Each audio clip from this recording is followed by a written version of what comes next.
Good morning, sir. Thank you for joining us. Um, I am Dion Ingram, president of the BPOA, and along with me, I have our fellow board members, Carl Lumpkin, historian, Elise Norman, treasurer, Jerome Gage, sergeant at arms, and Ermina McKelvey, secretary. And welcome to 10 Questions with BPOA. So today with us, we have Lieutenant Eric Strong, who's one of the candidates for Los Angeles County Sheriff. So Mr. Strong, we will start with you having 2 minutes to introduce yourself. You will then be asked 10 questions. For each question, you will have a 2-minute time limit to respond. At the conclusion of the interview, you will have 3 minutes of closing remarks. As a reminder to everyone, participation in this interview is not an endorsement from BPOA as an organization.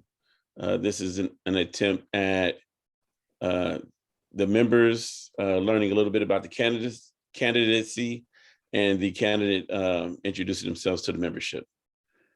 So with that being said, let's begin. All right, good morning, everybody, and I'm so happy to be here. Thank you. I just want to say, please excuse my casualness. I had a little surgery on my hand yesterday, so I couldn't get a long sleeve shirt and tie on. This is in no way a form of familiarity or casualness with this process. So I just want to say thank you for this opportunity. Most of us know each other here in some capacity or another. And I think what is important to note here is that where we are today within the Sheriff's Department is not where we have to be. I mean, we have seen this for many, many years of various things going on within our organization, within law enforcement, within our community. And I think the fact that most of you are on this board mean that you want to be impactful. You want to make some change. You want to have some influence over what happens. I think that my career speaks for itself. Most of you know what I've done here on the Sheriff's Department, which is, I worked in community affairs. I worked with youth for many years. I have also worked as a supervisor at internal affairs, where I took a lot of pride in the investigations and the work that I did. I've been the unit commander of South Los Angeles Station, as well as the operations lieutenant. I've been the unit commander of audit and accountability and of advocacy bureau. I have had a really deep look into what goes on and kind of the inner workings of this department. But for some of you that don't know, prior to coming onto the department, I also worked Compton Police Department in Pasadena, where I actually worked some of the most affluent areas probably in the nation, as well as some of the most high crime areas in the nation back in the early 90s. I was a field training officer. I was a gang investigator. I worked on a Metro task force and I worked on a SWAT team. So amongst that, I had many other collaterals that I've done, and I really think I bring a very well-rounded, extensive amount of experience to the department as well as to the profession. And it's just time for change. I've been waiting for change for 21 years throughout this department, and it's time that we do something different. If we keep doing the same thing, we're going to keep getting the same results. Which is what we're seeing, and sometimes it's going to get even worse. So I'm here to affect some real change, do things a little bit different, and I'm also here to represent the Black community, because I know what it's like to be driving while Black. I've been there, done that. My family has suffered from that, and so it's time that somebody takes a real concern for what many of our communities are going through, and I think I'm the best suited for that job.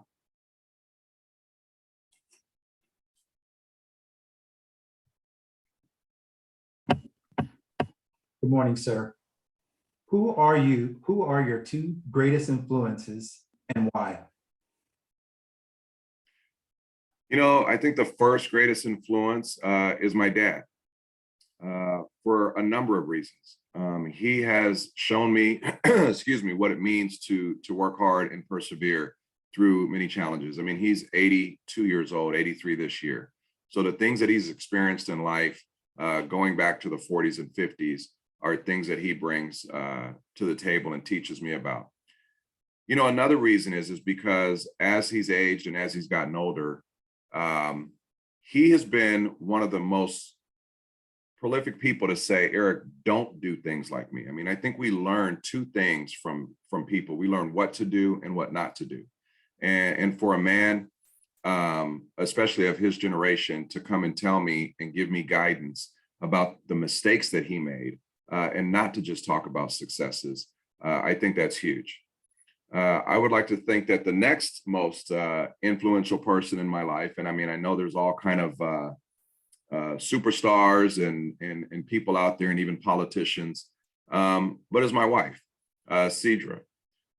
Most of you know her. I mean, she's extremely organized, extremely hardworking. From the very moment that I met her, I noticed her passion for a lot of things, particularly kids, particularly older people, and just her work ethic. She'll tell people a lot of times that I mentor her, but I mean, I think I mentor her because I kind of know a lot about some of these policies, but she's been a huge influence in me and just keeping me grounded, keeping me in my faith, and just helping me do the right thing.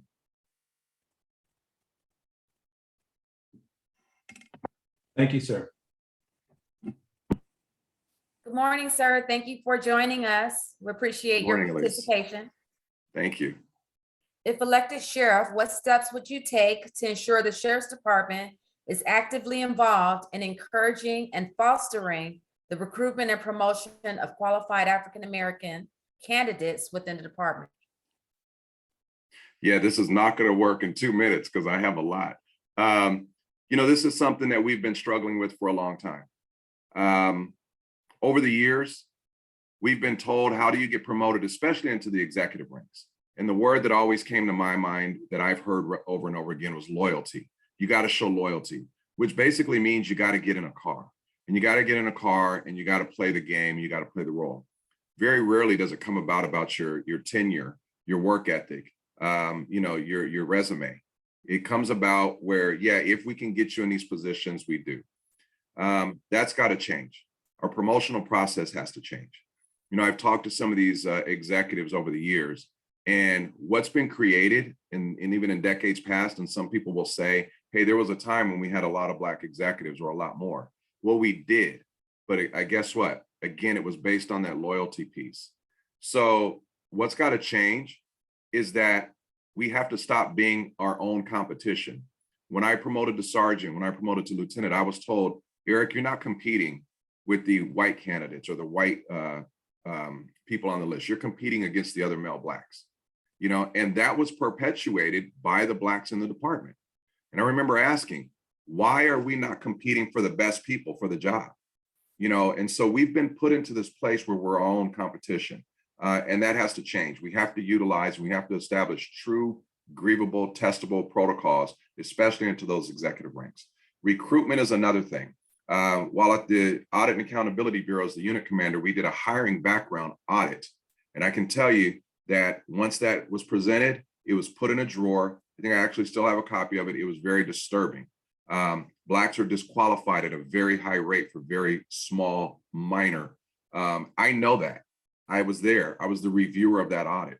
So we're going to change our hiring and background processes. The other thing we're seeing is our recruitment. We are not recruiting, and I have permission to speak to this. There's a Black lieutenant on this department who wanted to set up a recruitment shop over in Ladera. She was told. That's your time. Oh, sorry, Dion. Told you I wouldn't get it in 2 minutes or a minute. That's all right. Thanks for that response, sir. We appreciate your answer. Thank you. Okay, my question is, if elected sheriff, how will you create partnerships with the local entities such as community leaders, nonprofit organizations, et cetera, to facilitate positive working relationships between the community and the sheriff's department? So I actually have a lot of those connections already. I mean, I've been doing this for years. I started, back, like I said, when I was at the youth center working in, and back when I was in Compton. So it won't be hard. It'll just be about getting those connections going and figuring out how we can bring them to the table and how we can integrate them into our process. One of the things that I want to do is I want to create station level community oversight or community advisory committees, like we call it, the CAC at South Los Angeles. What residents need at San Dimas is not what residents need in Compton, and what residents need in South LA is not what residents need in Malibu. So we want to open the doors. We want to get out and reach out to these organizations, to these nonprofits, and have them come to the table, and let's see how we can integrate them into our organization in a positive way where they can have a seat at the table and have input into some of the policies and some of the decisions that are making, and it's a give and take. You know what I mean? A lot of these organizations can bring a lot of positive things and positive communication and bridge gaps that are much needed with a lot of our communities. So it's all about the outreach. Thank you.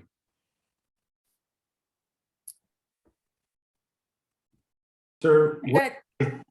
oh, Okay, I think the next question is, Sir, what is your position and strategy on issuing CCW permits to civilians? That's a tough one. There's a specific set of criteria that goes along with issuing CCWs. And I believe that if people meet that criteria and they've satisfied all the requirements, I don't have a problem with issuing CCWs. I will tell you this, however, I know firsthand that our current sheriff is issuing CCWs for fees, for money. I know people that probably are not the most, that fulfill the requirements, but for $2,000, and I do have proof of that, he has offered for $2,000 in their support CCWs. That is not how I operate. CCWs will not be issued for people because they made large donations or because they can offer a favor or anything like that. We will do things the right way.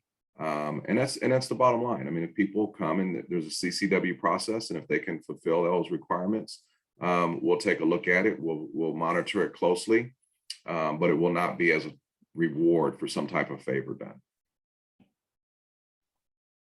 Appreciate your response, sir. Thank you.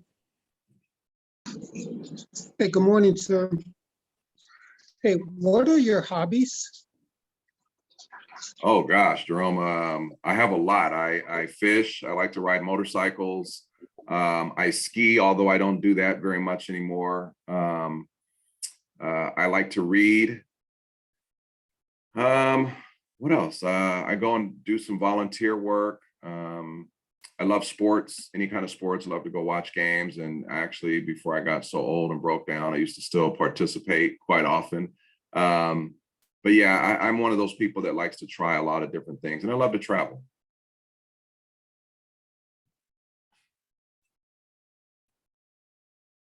And don't tell anybody this, but I try to build things, but my wife stops me all the time because when I try to fix stuff in the house, she always like, no, don't do that. So. All right, sir. Thank you very much. Thank you. sir, recently, the Commission of Peace Officer Standards and Training implemented bias and racial profiling training to acknowledge and help law enforcement communities. As a career law enforcement person, how do you think implicit bias has affected the law enforcement community? Oh, it's infected in a very negative way.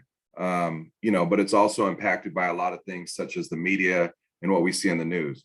I mean, over my almost 30 years, I recognize that when we put out a broadcast, when I say we, I mean law enforcement, when we put out a broadcast, oftentimes it is vague. It'll be 3 male blacks wearing dark clothing.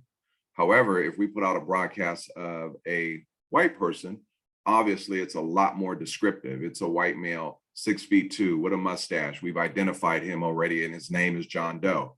So it's very specific. So what we've done is what we've told law enforcement is, hey, any black person with dark clothing on is a suspect. So that has to change. Implicit bias is also about education. A lot of people are not educated within, the various things. And I use the example of my son, who's a Kappa, and we know Kappa's color is red. And if you know anything about, the Divine Nine, their hand sign, which is a diamond, looks much like throwing a pyru or blood. And so I've gone actually throughout the country and I've talked about this and I've trained. And I said, if you come across some young men who are red and they tell you they're college students in their Kappas, here's the question: would you believe them? You know, would you even know anything about it? So it comes about with education. And one of the things that I want to do is I really want to bring in relevant education regarding implicit bias. I think that all of you probably saw the movie Red October in Super School. Something's a little bit wrong with that when we're using that as a leadership thing to teach our sergeants what we're doing. And I'm just using that as an example. We need relevant training. We need relevant education that teaches law enforcement the struggles and what the reality is about a lot of the laws, about a lot of the legislation, and about how, you know, especially the Black community looks at things and how they're treated and who they really are. So I do believe implicit bias plays a huge role, and I believe we need to change the way that we teach it. Thank you, sir.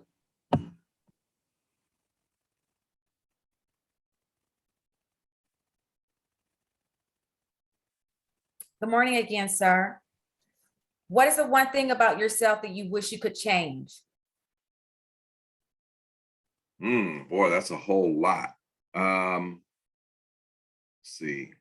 I think for me, I think I would change the manner in which I kind of made decisions as a younger person, but at the same time, I really look at these things. I was a bit of a how do I say it? I don't want to say emotional, but kind of like let's just go with the flow kind of person as a very young individual, and even sometimes early in my career. So I didn't sometimes think about the longer, the big picture, and you know, the consequences or the rewards of such. So probably, you know, I'm always trying to learn, but I would say probably my decision making back then. Right now, if I were to say how would I would change, would just to keep growing, you know, spiritually in my faith, you know, building better relationships with those people around me, my family. One of the things that I really hold really near and dear is my family. And just this past July, we had a family picnic, and I realized how much time had gone by before many of us had gotten together because of some rifts that were 20, 30 years ago. So I would like to change, you know, relationships really. Thank you, sir.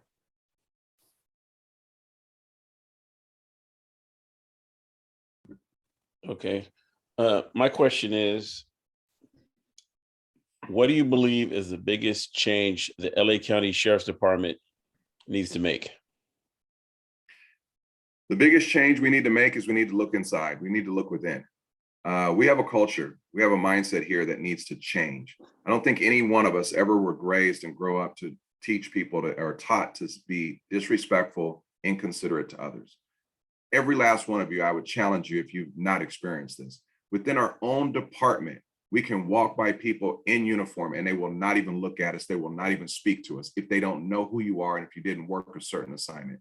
Something is wrong with that. And if we can't treat each other with respect and dignity on the inside, how do we even expect our personnel to treat people with respect and dignity that are not part of our organization, our community? So it starts on the inside. We have to acknowledge that where we are today, we put ourselves. And of the thousands and thousands of outstanding, good women and men that are out there doing the job, there's a very small few that are ruining our reputation. And we need to acknowledge that we have festered that culture. We have caused that culture to fester. We have fed it so that it has continued on. So what we need to change is really what's on the inside, the culture, the mindset. We need to change our promotional process. There's a lot that needs to change, but it really starts on the inside, and it starts with a few common things: respect, dignity, and common courtesy and consideration for all. That right there will start an organic evolution of what we need to do in order to make things better. Thank you, sir.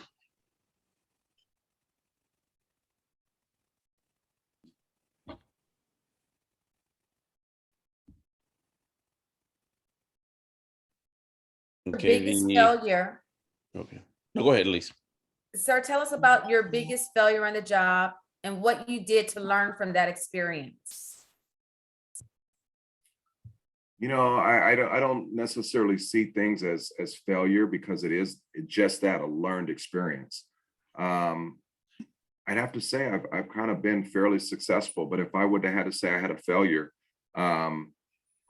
it would have been early on in my career, not stepping up earlier, not taking more of an active role in exactly what I'm trying to do now. I know that I've always, within my arm's reach, if I saw something that was out of place, if I saw something that was wrong, and I've had numerous experiences of demonstrated racial bias, racism, comments. And I would always say something to the person. I was never a person that would, remain quiet. But I think maybe my failure, if I were to call it that, was maybe even 10, 15, 20 years ago, would be to be more voiceful and to call more attention to some of the things that have been going on within our department. And I always kind of felt like, hey, you know what, in my arm's reach, I corrected that person. I changed, that outcome. I've walked up in places where I've seen deputies mistreating people of color. And I've walked up and I told them, go, leave. And the deputy like, what are you doing? I said, leave. You're not going to call, you're not going to use the N word. You're not going to disrespect. You're not going to do it here in front of me.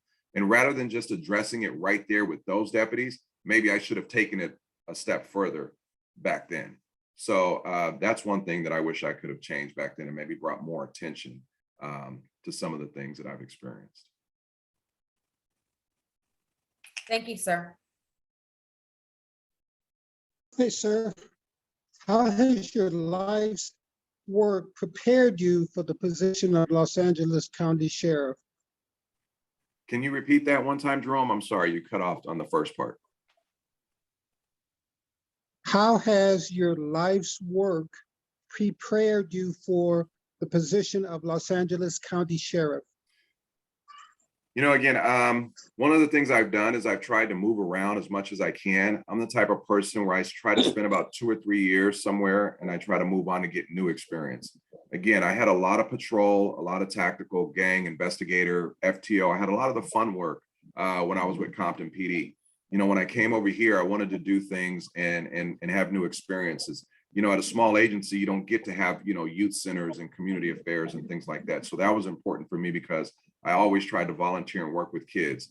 Going and working in places like internal affairs. I remember when I first, was thinking about going to internal affairs, I was told, hey, Paul Tanaka doesn't like that. If you go there, you're going to shortstop your career. And I said, hey, you know what? Paul Tanaka can't stop me if I land in Band 1. So I'm not worried about that. And I remember those conversations. I went there because I wanted to learn something new. And then once I tested for lieutenant, I made Band 1. I wanted to go to custody. Coming from Compton, I never worked in the jail. So I went there as a lieutenant, as a watch commander, to learn.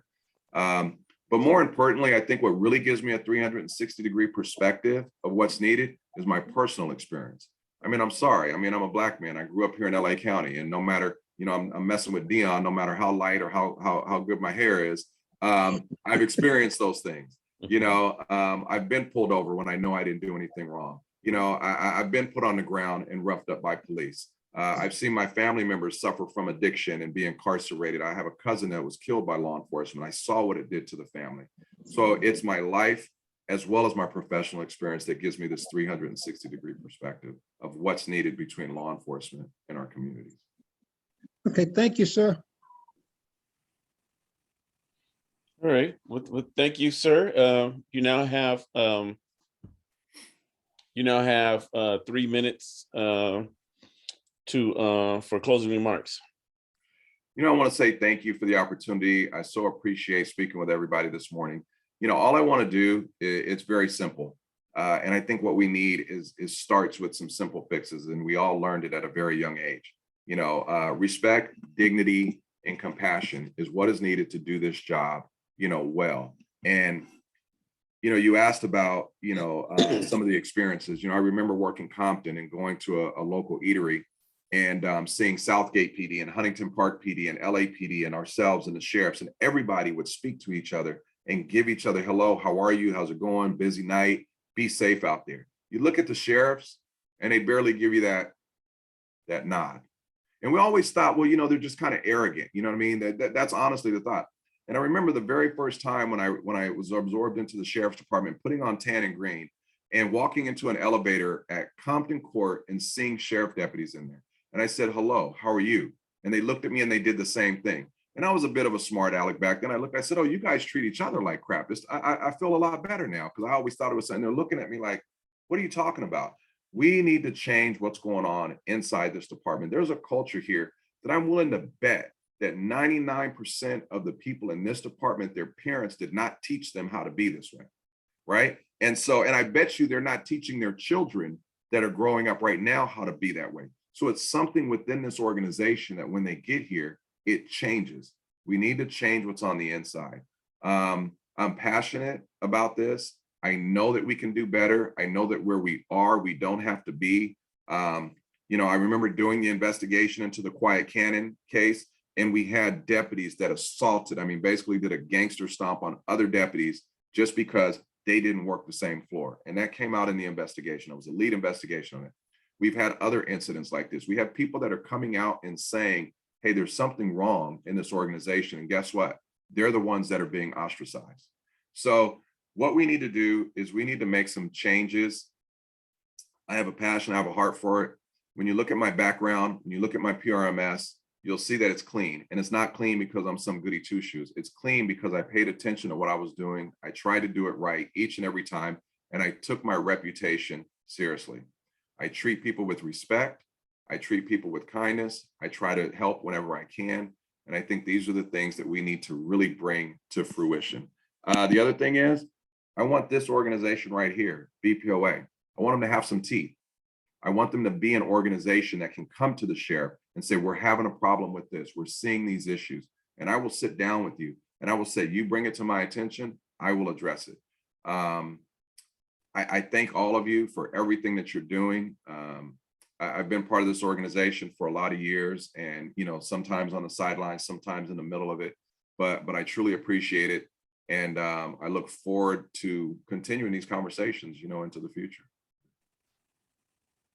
Okay, well, thank you, sir. Thank you for spending your Saturday morning with us. We appreciate it. Again, we want to remind everyone this is not an endorsement from the BPOA. This was an opportunity for the candidate to introduce himself to the membership, and the membership to learn a little bit about him and his candidacy. So thank you, sir. We appreciate it. All right. Thank you, everybody. You guys have a wonderful Saturday. I appreciate the time. Okay. Thank you. Have a great day. Thank you, Bye-bye, sir. sir. Have a good day. Goodbye. You too.